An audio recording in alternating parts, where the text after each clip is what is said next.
So earlier today, or now it would actually be yesterday, but in the morning I saw where someone on Kiwi Farms had uploaded a partial transcript of the trial, and it's also now been uploaded. Later on it was uploaded. Luna put it on her Lundy Forest community page on YouTube, and it's also on her Patreon, and she referred to it as a skeleton transcript, so you can tell that it's not a complete transcript, but it gives you a general overview of what happened. So the pages are uploaded a little bit out of sequence also, so I'll put them in order when I'm looking at it. And of course we knew that there can be a lot of disappointment with things like this, and we don't have an actual verdict yet. The verdict will be September the 11th, interesting date, 9/11, but anyway, the hearing, it's very different of course than how a trial like this would be in this country. You don't have a jury, you have a panel of judges, and it looks like, if I'm understanding correctly, today is the only hearing, the only presentation of evidence or anything else. So pretty ridiculous for something this involved and that affects people's lives this greatly, but nonetheless that's how it happens. The sentencing also options, there's kind of a spectrum to them, so what they came up with was also ridiculous, but we'll see. When you see what the defense was trying to do, it's also absurd, and you'll see why.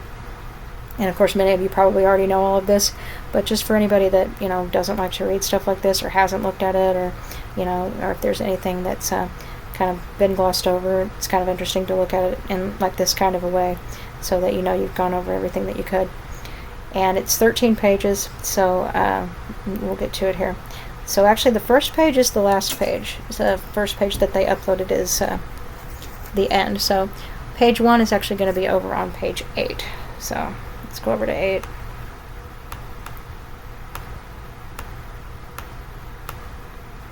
Alrighty. I'm going to make that bigger. And it's going to be bottom to top because of the time. For whatever reason it goes from bottom to top. So we're at military time, so 13:03 or 1:03 in the afternoon.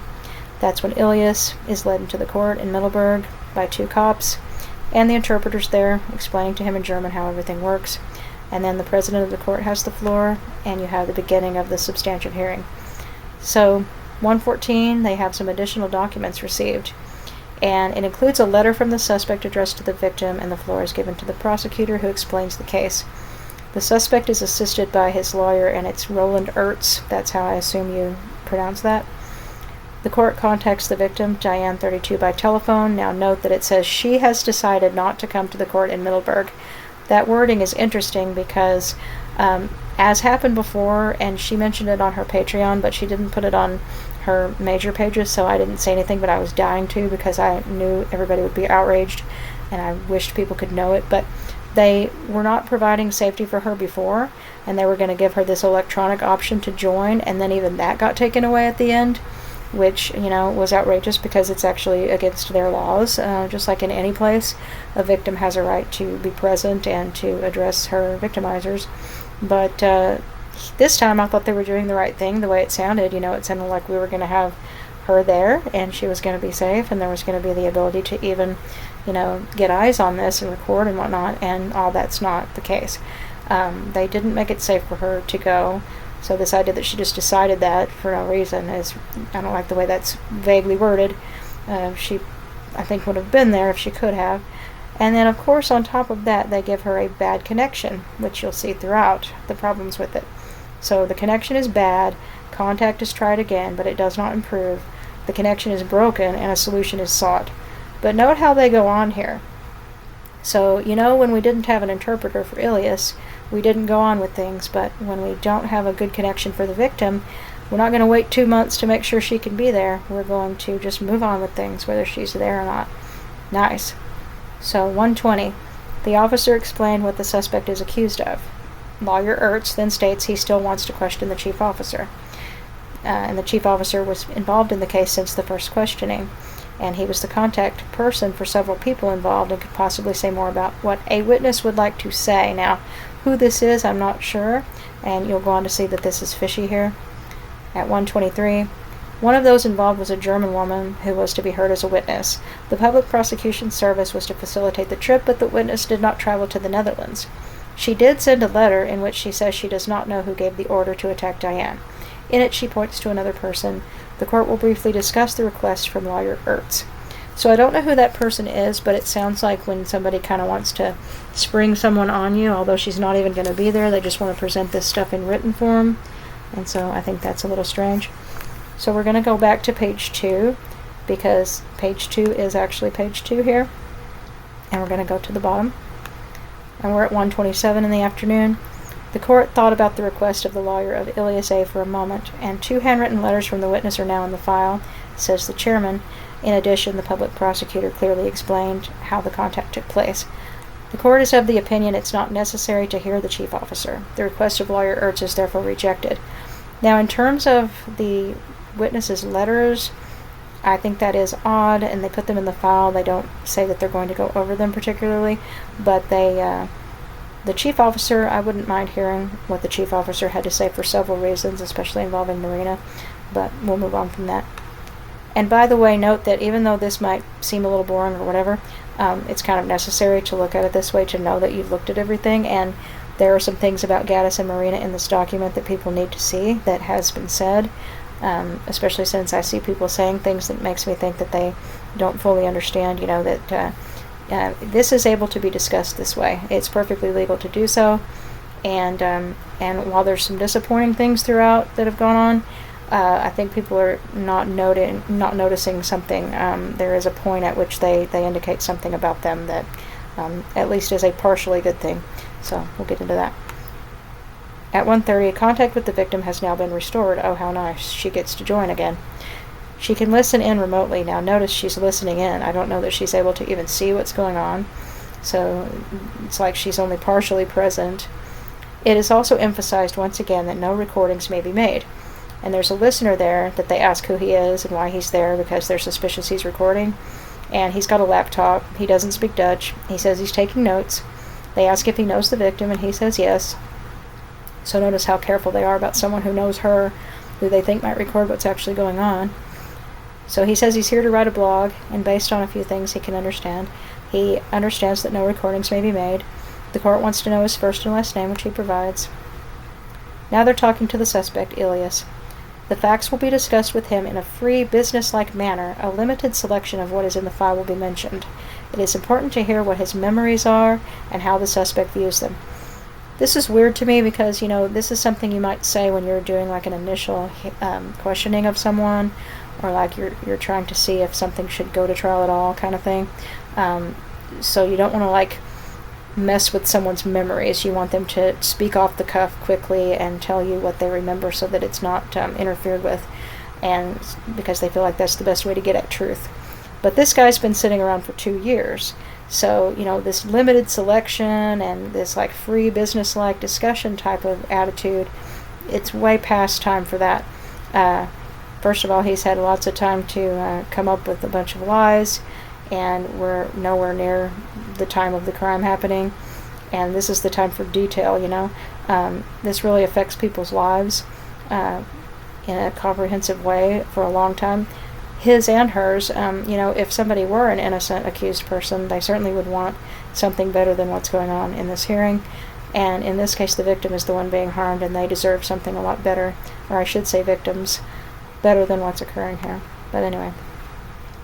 So at 1:36, a summary is given of what happened on the 22nd of May, 2022. That's the acid attack and beating date. 12th of January and 18th of January, the 2 arson dates, one that didn't work and then the one that did. The suspect's arrested on the 18th of January, and he's in the company at that time of his stepdaughter who helped him. At some point now, at 1:37, they touch on something involving Gatis for the first time. At some point, a car was also stopped near the house in Berghamsted. The victim's ex was a passenger in that car at the time. Victim's ex. So we're talking about Gatis because the victim is Diane and he's her ex. He said that he did not want to pick up his child, who he has together with the victim. He only wanted to see his child. Now note here, he's in the car. Ilyas is recalling this conversation. So the next thing Ilyas says is clearly a lie. Okay, so we've done page 2, so page 3 on this is going to be actually at page 9 that they uploaded, so we're on page 9. 1340, 140. Suspect Ilyas A. stated he was forced to commit the acts by the victim's ex. That man, a well-known YouTuber, had already started a relationship with Ilyas A's ex. A only knew the client's name and face. He only learned that the victim was the client's ex after he'd been arrested by the police. And A is how they're referring to Abdula, because his name is Ilyas Abdula. So we're talking to Ilyas here, and he's saying he was forced to do this by the victim's ex. Well, we know the victim is Diane, and her ex is Gatis Lagzdins, or Goatis, or Spheria. And that man is a well-known YouTuber who started a relationship with Ilyas A's ex. The word ex is incorrect. He's actually still married to her, but ex in the sense that they're no longer physically together. But Ilyas Abdula's ex, but current still wife, who is that? That's Marina Abdula, or Primal Belle. So we are talking in this court document that just happened on August the 28th. We're talking about Gatis Lagzdins and Marina Abdula, or Goatis and Primal Belle. So they're talking about it, and we can talk about it. Abdula only knew the client's name and face, and he says here he only learned the victim was her ex after he'd been arrested by the police. But guess what? He just got through saying a little while ago that in the car, Gatis Lagzdins, the victim's ex, was talking about a child he had with her, and that he wanted to see him and whatnot. So I think that was a lie. I think he knew that was her ex long before he had been arrested by the police. And I think some cross-examination would have made that easy to catch him in that lie. There are some points at which they ask him questions, but it's as they stated, like this very relaxed, mamby-pamby interaction that's not really about getting to much of the bottom of anything.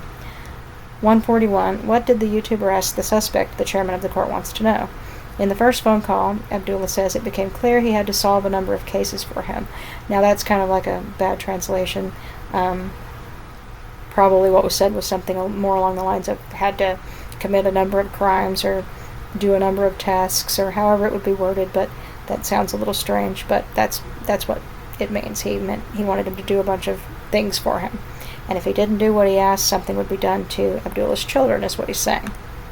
And you'll see why that is quite questionable, and the motive was very different. 144. What exactly was asked of the suspect? Abdullah says he was given the victim's address and had to take pictures of it.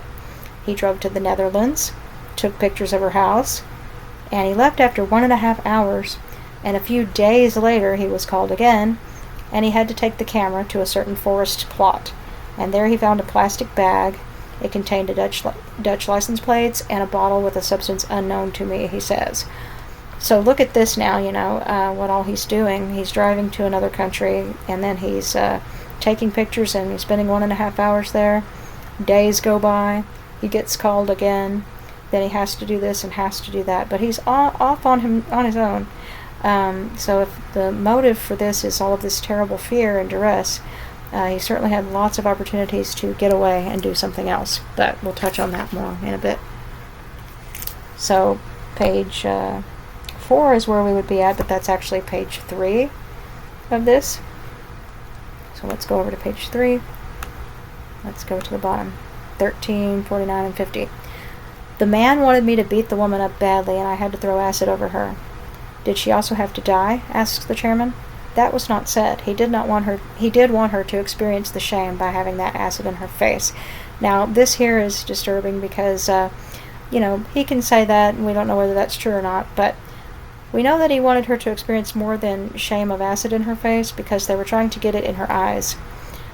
So let's look at what all he did, too, besides beating her with the type of severity where you're breaking bones. You can kill somebody. He's beating her in the head.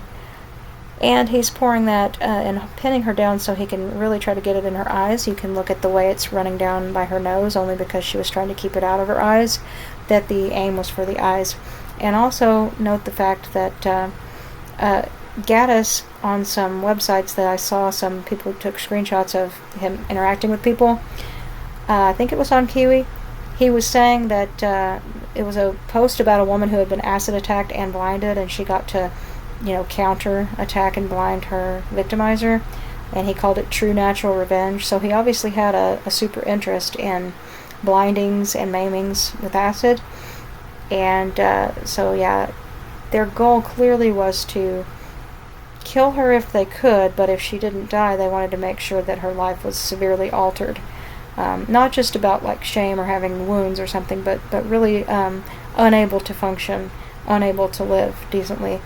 And obviously the goal though was death, because we're going back 2 more times doing things that would kill them. So I don't think they pushed back very hard here. Anyway, 153. It was his plan, says Abdula. He told me where and when to do it. What exactly happened at the house? We arrived relatively early in the evening. It was still light outside. We walked around for a few hours.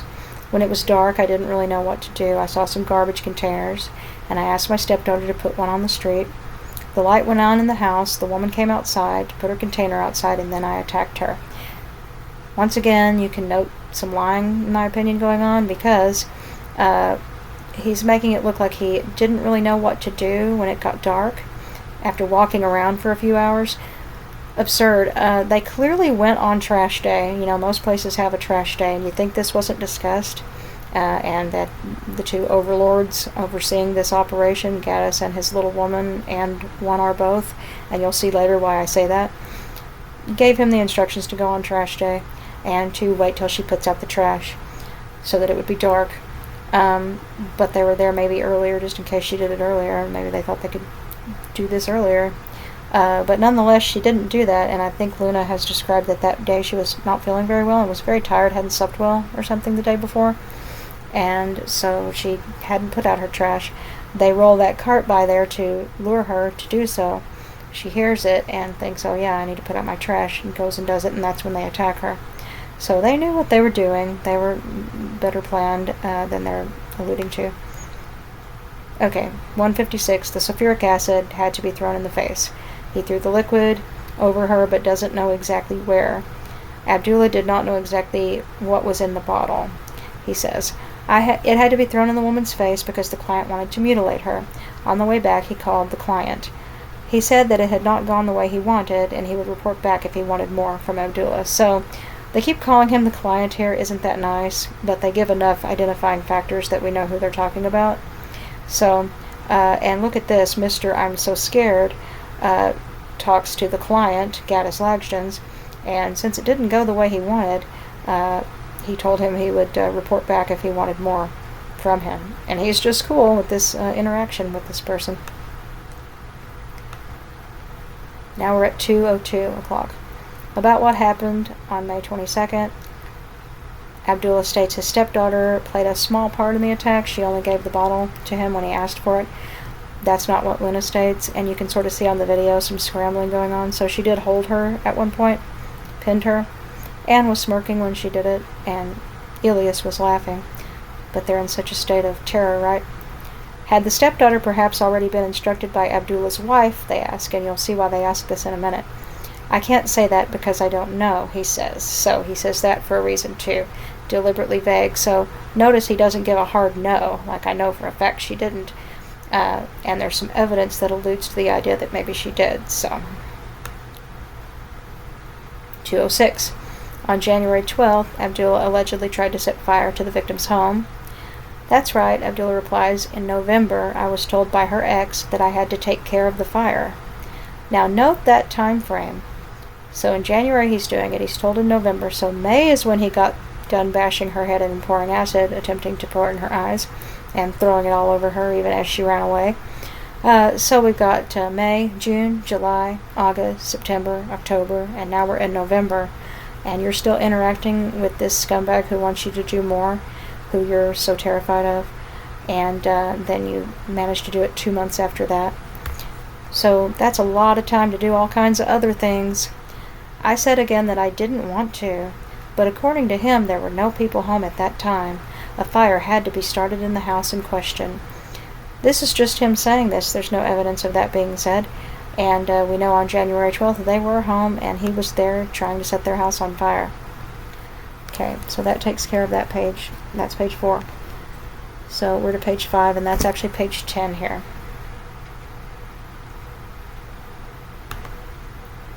In the bottom. 1407. So Abdullah filled wine bottles with ethanol, but when he's at the house at night, he tries in vain to light them. One of them does burn for a while.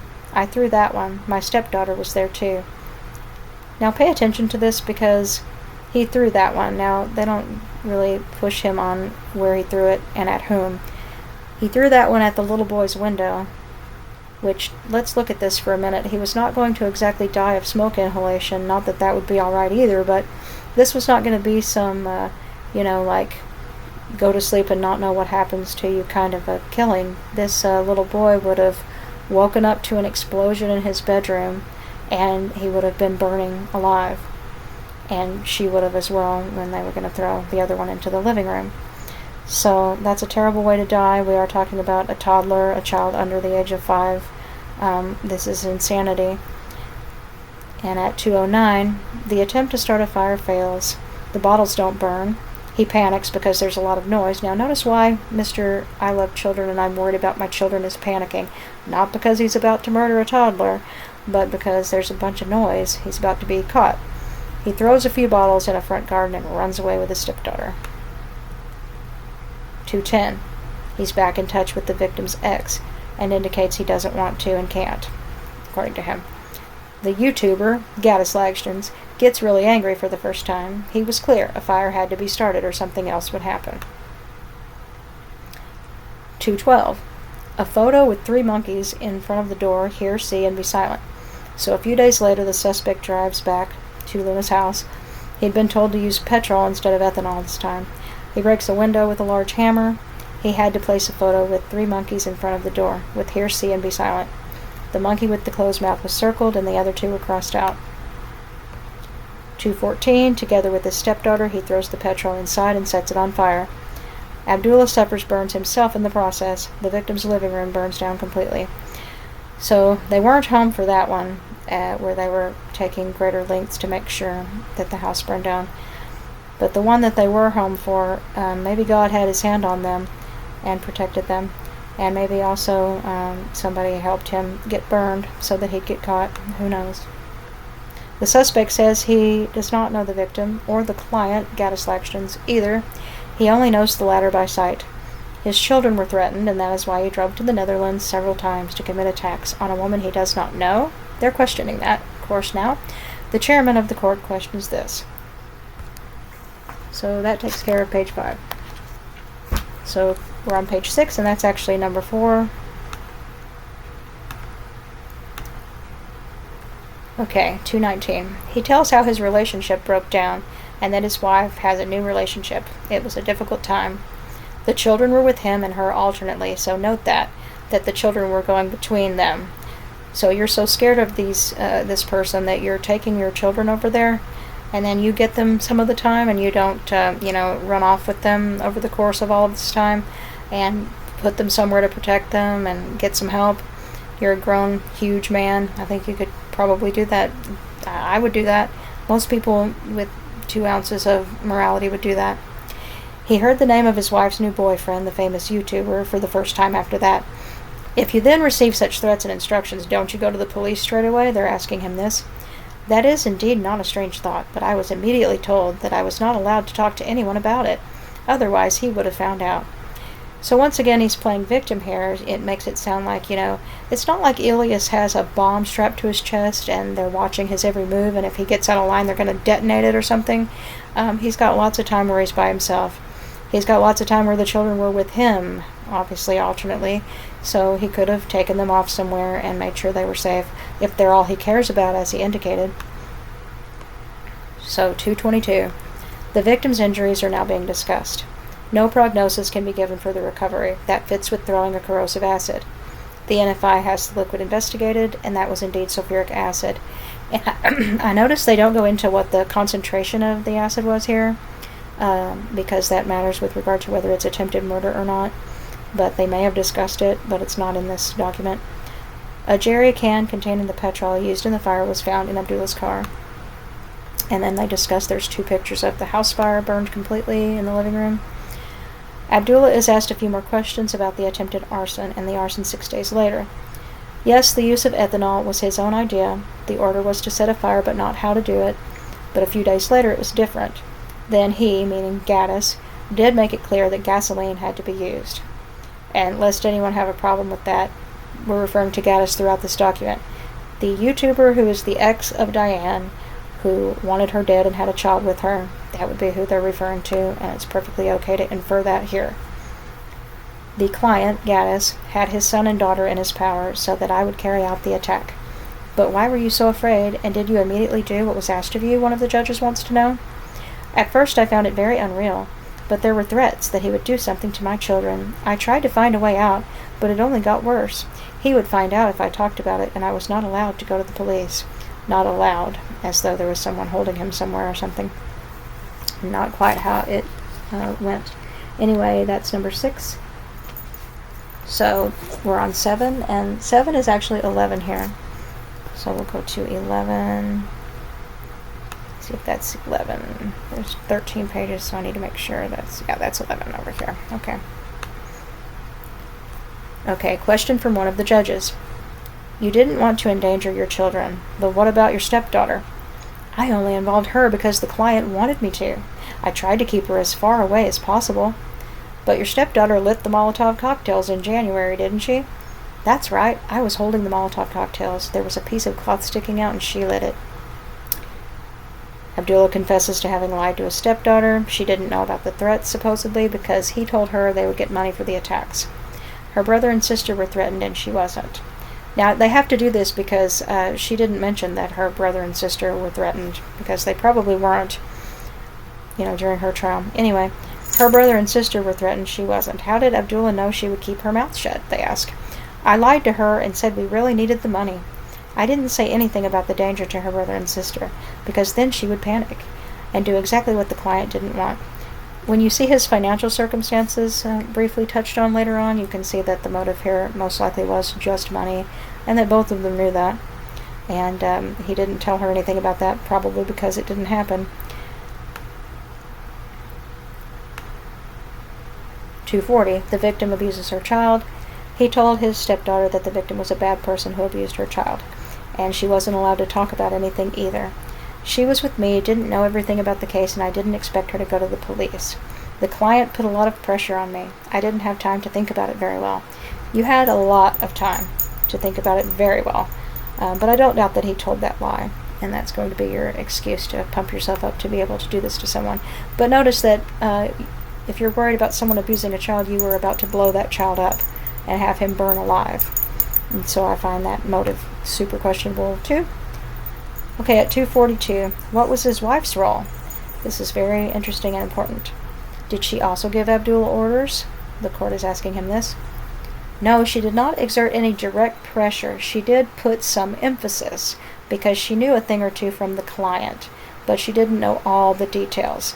Now that's interesting verbiage, and I don't know why there wasn't a whole lot more pushback here, but just from this alone, you know that they're asking that question, and he's trying to make it look like she didn't give direct orders, but they are having to admit that she did put some emphasis, whatever that means, and knew a thing or two from Gatis Lagzdins.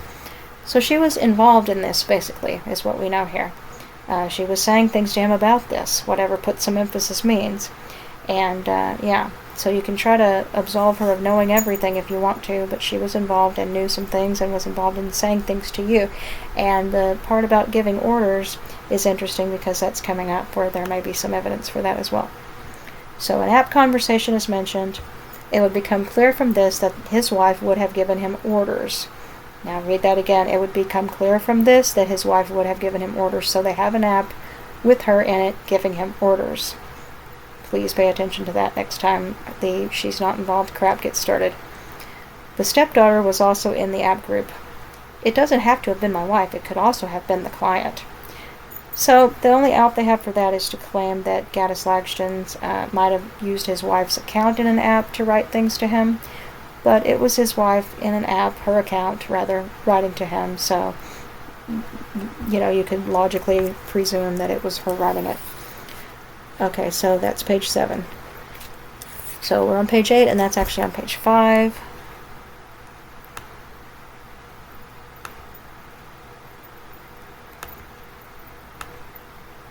Okay. So at 246, in the app conversation, Abdula seems to contradict the client. but he was terrified of it, wasn't he? So by the way, notice this, that the client, he was contradicting him. So Gatis had his own account in the app to write on. So there would be really no reason for him to do that. They were just all simply writing on the app, stupidly. Anyway, back to, but he was terrified of it, wasn't he? How is that? So, yeah, they're asking, how are you so terrified of this guy, but you're actually contradicting him here, not like someone who's afraid to do so. So Abdullah reacts a bit confused. He no longer remembers exactly which conversation this is about. How convenient. I contradicted him because I didn't have the money to buy another phone, as was said. I was dependent on benefits and my parents. I had my own phone, but had to arrange a second phone. I still don't know why I would have needed it. Okay, so we know here that Gatis is on the app asking him to get a second phone, and he gets pissed off and counters of, why should I have to do that? Which isn't the behavior of someone who's carrying out orders from a mob boss they're terrified of. So he is pushing back, not wanting to have to buy the other phone. And also money as a motive is interesting here, because notice that he was dependent on benefits and his parents. A guy with 3 kids. What a lovely human being, contributing so much to Germany. Okay, so the next page, we're on page 9, and that's page 12 on Kiwi. If you hear some weird snapping sounds, my dog is eating in the background here. So at 304, the suspect's background is discussed. He says he has a debt of around 5,000 euros and has become quite depressed from the period in detention. Aww. Abdullah is considering a prison sentence. When released, he wants to be there for his children. I also want to go to therapy and return to normal life. That's how I discussed it with my stepdaughter. So therapy is a good idea, but returning to normal, you weren't normal in the first place, so you might want to figure out how to become normal from the therapist. 306. The relationship with his stepdaughter is good. She traveled to Middleburg on her own and was present in court to support him. I do not see her as my stepdaughter, but my daughter. I also love her as my own daughter. Like, what was the purpose of him saying this crap? First of all, look at this. The stepdaughter is free to come into that country, the one who helped pin Luna down and came there for 3 attacks, who was 15 when doing this stuff, and now she's even older.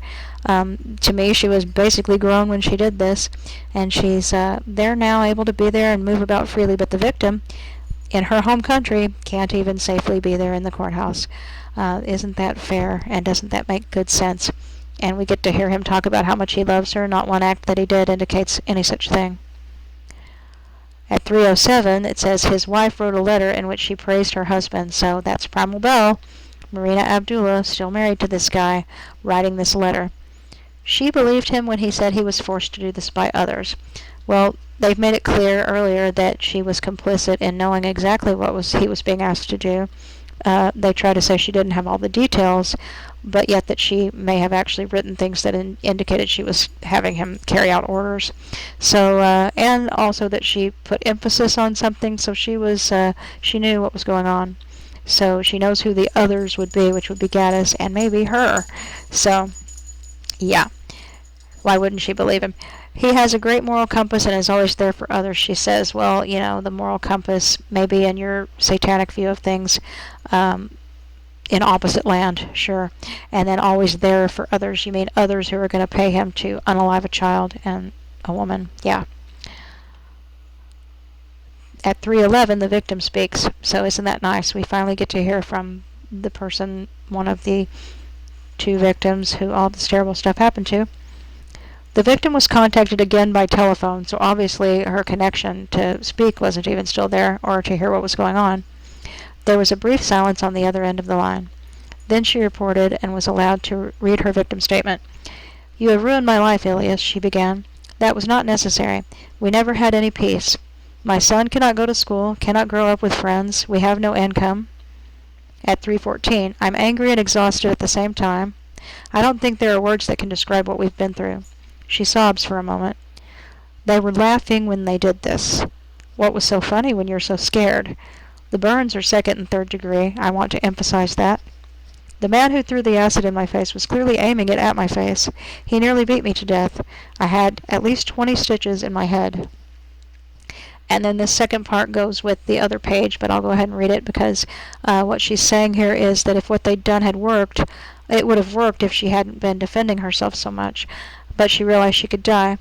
But I couldn't because I had a child. I begged you to stop. And so that was page 9. going to page 10 is actually going to be page 6 here.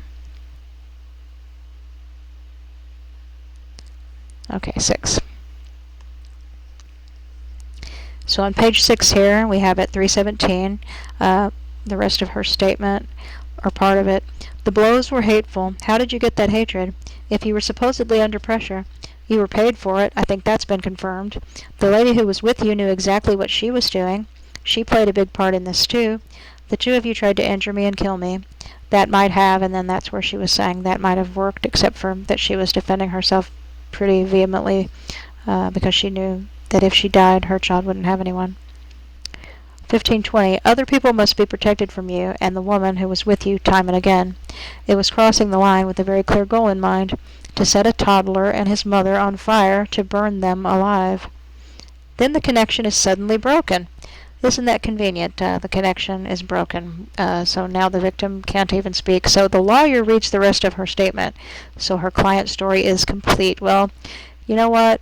I don't think that feels very complete to somebody who has been made to wait for all this time and can't be there, but Angelina can, and can't even finish reading her statement. The lawyer just reads the rest of it for her. 323. There's a 5-minute pause, after which the public prosecutor's indictment and the plea of the lawyer of Ilyas follows.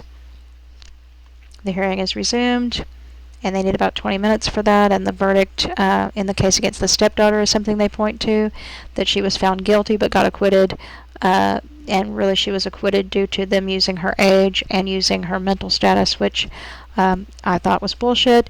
They didn't allude to any particular mental disorder other than ones that indicate she's dangerous, that she has no conscience, and that she'll do whatever's asked of her. But they didn't, give us any particular diagnosis or give her any course of treatment that they thought would be the proper one. And due to not doing that, Luna didn't get compensated. So just remember how they did that. But it says here they're recognizing that she was found guilty and that there was intent to inflict serious bodily harm. But they weren't going to hold her responsible. They're holding her father responsible, stepfather. The attempted arson when the victim and her son were home is mentioned, as is the fire that destroyed the living room 6 days later when the victim and her child weren't home. The suspect confessed to the facts and says he regrets it, but he says he was forced to commit the acts. He himself was threatened, and his ex-wife and children were said to have been in danger. And that takes care of page 10. Okay, so we're on page 11 here, so that's going to actually be page 13. So 1541 or 341. The names of the client, the well-known YouTuber, and the ex-wife of suspect Ilyas are mentioned.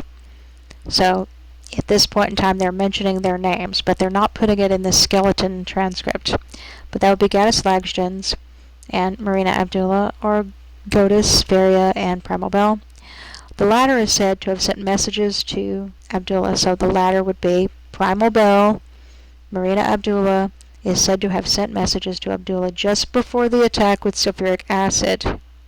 She is said to have known what was going to happen that day, so everybody note that. Another piece of evidence and information pointing to what the courts are saying, and they said it on August 28, 2024. The stepdaughter has stated that she has met the YouTuber, but she doesn't know the role of her mother, she says. So, read that again. Primal Belle sent messages to Ilyas just before the attack with sulfuric acid and is said to have known what was going to happen that day. And they're trying to find an out for that, but everybody was on that app. Gatis had his own account on that app, so if they're referring to that app, she had her own account that she was writing on. Okay. 344. Ilyas A. was threatened. That he was threatened is not evident from sent emails or YouTube videos. So this is all him saying it, but they didn't present any evidence showing it. The investigation does not conclusively show the suspect was forced to perform certain activities, says the officer. Despite the threats mentioned by the suspect, he also started a fire more than 6 months after the acid attack. So as we've been saying, there's all this huge span of time between the different events. There are also indications that Abdullah received money for the attacks. Indications he received money, so a lot of people have been saying things off and on about that, trying to indicate that he wasn't paid for the attacks. So the court seems to think that he was. There are indications he received money for the attacks. And once again, this isn't a complete transcript, but something must have been presented to that effect. But nothing was presented conclusively showing he was threatened. So note that. 346. The suspect has committed 3 very serious attacks. There's no evidence that the suspect tried to get out of the situation. He planned, prepared, and carried out the attacks. He could have acted differently, and that could be reasonably expected of him. 348. The suspect could have gone to the police. There's no evidence he investigated legal options to bring the wife and children to safety. There was an alternative to his actions, and the officer can also conclude his actions were disproportionate. 350. The suspect is fully criminally liable for the criminal acts he committed. He committed an extremely serious attack on the victim using sulfuric acid. The attack was premeditated and had to cause serious bodily injury. When the woman came outside that evening, they seized their chance. She was beaten and doused with acid. The consequences for the victim are very serious and long-lasting. The injuries, visible in the photos, speaks volumes. In January, the suspect traveled to Berghamsted twice again to the house of a traumatized woman. The job had to be finished. He accepted he could also kill the victim's child. A few days later, he did try, and the suspect and her child were just lucky that they weren't home. Yep, all of that is true. Okay, so page 7 is actually page 12, and we'll go to that one next. At 355. So Ilyas is legally held accountable for dragging his stepdaughter along. The housing association no longer wants to rent a house to the victim because they're afraid of another attack. She moves from hotel to hotel and still fears her ex. If the Public Prosecution Service has the opportunity, we will proceed to arrest the other persons involved. Okay, so, and you know what's funny is just noticing that the housing association thing, you know, that's kind of housing discrimination, at least in this country, but at the same time I can certainly understand why people wouldn't want to put all these other families at risk, because every single person in that row of houses could have been murdered, and that's outrageous. And this would be affordable housing for Luna and her son that they now aren't receiving. And then these people you'll see later want to balk at paying her. Again, 358. Expressing regret afterwards is too late, says the public prosecutor. He comes to the demand, meaning he comes to the demand to do these acts. The attack with the sulfuric acid carries a prison sentence of more than 5 years. Because it was premeditated, it must be more than those 5. The attempted arson carries a prison sentence of 20 months, and the actual arson carries a prison sentence of 3 to 4 years. So they come up here with a demand for a 12-year prison sentence for him. And that would include taking away the time he spent in pretrial detention, which is about 2 years. So we're talking about 10 years. Okay, well, that's better than nothing, but that's not good enough. And there is a range of what they could have done here. And I definitely think they could have gone for more. There have been 18 and even 20-something year sentences for acid attacks in the Netherlands. And look at what all this one involved. So they're just really going for the minimum here. In addition, there should be a contact ban with the victim and her child. Well, no kidding. But the way this has gone on, wouldn't be surprised if they didn't order her to have tea and crumpets with them. 1605. So we're at 4 o'clock now, 4:05. The floor is given to Roland Ertz, the lawyer for Ilyas. He starts his plea with the personal circumstances of his client, who was born in Pristina. The family moved to Germany in the late 90s during the Kosovo War. Ertz talks about his client's studies, meeting with his wife, and working life. Yeah, we really need to get to know this fellow, and so what? A lot of people have things that they've gone through and they've been displaced. Doesn't have anything to do with this. Ertz then tells things his client has already told about the YouTuber, the wife of Ilyas, the attacks on the woman, and later her home. He also quotes the victim, who points to her ex, the YouTuber. He is mentally disturbed, she stated about her ex, who came from Latvia. Another woman is said to have stated that the Latvian YouTuber said he wanted to kill his ex. So yeah, he's from Latvia. Wow, we know who we're talking about here, don't we? And that other woman would probably be Catherine, stating that he said he wanted to kill his ex, or Luna, Diane. So yeah, and I think that might be him trying to make it look like that because Gatis is disturbed. Ilyas might have legitimately been afraid of him or under duress or whatever, but sometimes disturbed people seek out other disturbed people, and I agree with some other assessments that are made here later on. And so we're on the last page, page 13, which is actually page 1 of what they uploaded on Kiwi. So 1618 or 418. According to him, Ert's client suffered from real psychological force majeure. That is why, in his opinion, his client should be discharged from prosecution. The victim's last medical information dates back to a year ago. We have to guess what the situation is now, says Ertz. Wowee, so, okay, I don't know if I pronounced that French word correctly, but real psychological force majeure. So poor little Ilyas, his tiny little brain, was so disturbed and he was under so much trauma and duress that he couldn't think at all. So month after month after month after month of doing whatever was asked of him and going on with his life, not approaching anyone for help, was due to just being so disturbed and crazy because of Gatis. So he should be discharged altogether from prosecution. He just had no clue what he was doing. And the victim's last medical information dates back to a year ago. So yeah, if you're an indigent person, for instance, in this country, and you are almost dead, and you go to a hospital or an ER in that condition, they're only obligated to save your life. They can be in trouble if they don't at least try to stabilize or save you, but they don't have to go further than that. A lot of things would be on you. So getting compensation for somebody harming you is what people usually would want to try and do. So her last medical information dating back to a year ago would probably be the life-saving intervention type of stuff, like her nose so she can breathe, because more of the acid went in her nose trying to keep it out of her eyes. And her nose was broken at the time, so you can imagine the damage that was done there and what it would take to correct that. And, opening up someone's head by beating on it until they need 20 stitches, breaking bones, almost losing an arm, third-degree burns all over you. A lot of that medical stuff she had to have done would really be like repeated visits just to keep from dying. You could get infections from all of that, and you could die. So, and I don't know that her last medical information dates back to a year ago, but I don't think there's any guessing. There could be something presented of exactly what she would need, and it could be a lot more than what she's asking for. So that is just absolutely disgraceful and absurd. 424. According to lawyer Ertz, compensation for non-material damage of 45,000 euros is insufficiently substantiated. The victim stayed in hotels when she was in hiding.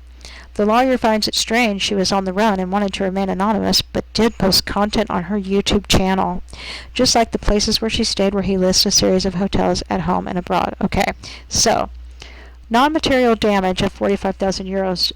Does anybody think about what the cost of living anywhere is year after year? So 2 years of running around being in hiding, and she was having to stay in women's shelters and things before that, even when she had a home, because these people wouldn't leave her alone. Now she's been almost murdered with 3 different attacks.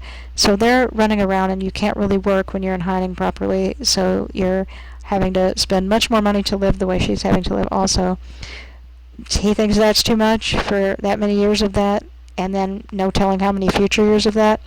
Then he tries to actually cast aspersion on her with this extra comment about her posting on YouTube, as though he thinks it's strange she was in hiding but did that. Like, is he suggesting she's not really hiding from these people?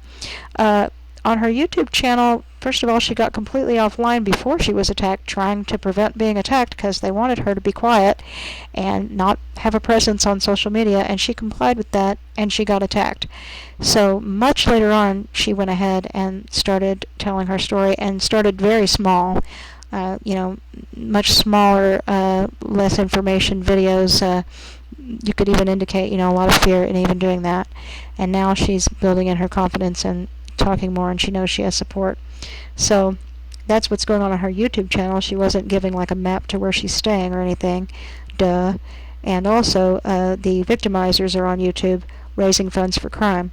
So while they're doing that and they're wanted, it might help if she does something to counter that, which is what she's doing. So that's also just absolutely sickening. 427. Victim's lawyer Sandra Van Steenberg makes it clear that no amount does justice to her client's suffering. But an amount must be awarded, she says. It's up to the court to determine that amount. The reason her client stayed in different places was to avoid being found. The housing association no longer wanted to rent her a home, fearing new assessments. That means my client and her child have lost their safe haven forever. Now, while that's a decent bunch of, sentences to string together to make a fairly decent statement, I don't think it's nearly strong enough, and I don't know if more was said, but, you could have plenty here indicating an amount, I think, that would go beyond that, but, avoiding being found, yeah, no kidding, and, these people anybody that would rent her a home would have to know about the danger, and it's just absolutely outrageous to have to even defend that that's a problem for her and that she's entitled to compensation. 431, the suspect has the last word. Isn't that nice? So Luna's not even there, and she's barely even there in electronic form, but the suspect has the last word in her home country. And he wants to use it. He says, among other things, I myself was dealing with problems when I ended up in this nightmare. I was scared to death, not for myself, but for my children. What bullshit is that already? So a lot of people have problems, and you didn't just end up in the nightmare. You kind of participated in being in it and creating it for other people and for yourself now. You weren't scared to death. Your behavior doesn't indicate that, including when you were laughing when you were committing the attack. And in terms of not being scared for yourself but for children, you put your stepdaughter in the position of doing that with you, and you took your children over there to hang out with those people, so I don't think that you were scared for your children. I want to apologize to the victim once again. So yeah, you've apologized to her once before, so I guess once again ought to do it right. 2 I'm sorries, and we're done with this. What this woman has been through is a horror that no one wants to experience. Yeah, we know. Thanks for telling us, Captain Obvious. I hope she recovers and can forgive me one day. Yeah, 'cause that's what's important here. Thank you. You're welcome. And the verdict for this mess will be on Wednesday, the 11th of September, 9/11. The hearing has ended. Wow. Well, so that's disappointing to think about him getting a 12-year sentence, 2 served, 10 years. But I do hope at least that that's what happens. And it is disgusting that they won't tell us more about what they're doing to find the other 2, but it does indicate that they would arrest them. The way they phrase that is if the opportunity presents itself or something to that effect. So if they have the ability, they could be actively taking steps. They don't say whether they are or not, but let's hope that they are, and pressure can still keep on being applied to them on that front, and also towards shutting down their ability to raise funds on social media. The information from this hearing should nothing but help with doing that. It's just an absolutely disgusting and unreal situation. It's almost comedic that you have 2 lunatics who are actually trying to sue their victim while simultaneously being so overly tiptoed around and treated with respect with regard to not even mentioning their name in this skeleton transcript. Meanwhile, the victim is barely able to keep a phone connection to hear what's even happening that will affect her a lot. So even though this is all disgusting, also take into account that if Gatis and Marina, if and when they're caught and they, face the music and they are sentenced, let's say it would only be to 10 years like Ilyas, at least that's a decade of peace for that little boy and for his daughter not to grow up possibly being harmed, since he's indicating he thinks incest is all right. And let's also reiterate, it's not defamation to talk about the truth about someone in Europe. So he makes those videos, and a lot of people believe he's the sock puppet making those comments. So regardless, we have the videos of him discussing that, and his even on the Goatis channel, the commentary about 1 to 2-year-old children. So that little girl wouldn't have to be around that for 10 years maybe, and that little boy could grow up for 10 years in peace, and Luna could have 10 years at least of peace. That's something. So none of this is right, but it is something. So hopefully on September the 11th, the something will be a guilty verdict with a maximum sentence, but I am combo disgusted, but also the parts of this that help us to know certain things and know that the court knows certain things, that's good and that's important for getting them off social media and helping people have a vested interest in getting them caught and not just forgetting about it. Alrighty, thank you.